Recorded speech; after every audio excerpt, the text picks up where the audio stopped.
શ્રાવણના સોમવારે શિવલિંગ પર આ 5 વસ્તુઓ કરો અર્પણ, અનેક સમસ્યાઓથી મળશે છુટકારો. શ્રાવણ ભગવાન શિવનો સૌથી પ્રિય મહિનો છે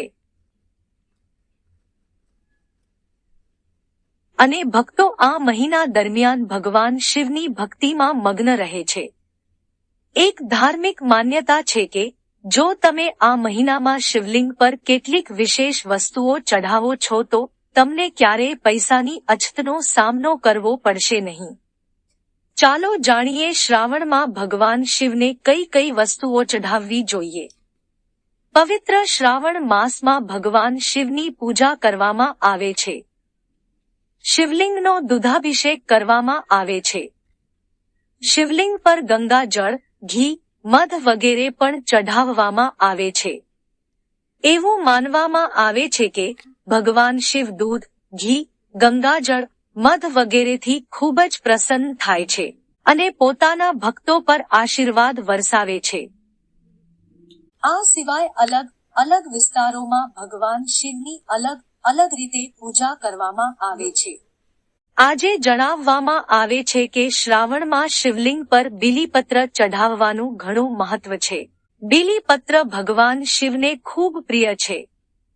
તેને શિવલિંગ પર ચઢાવવાથી શિવભક્તોની તમામ મનોકામનાઓ પૂર્ણ થાય છે.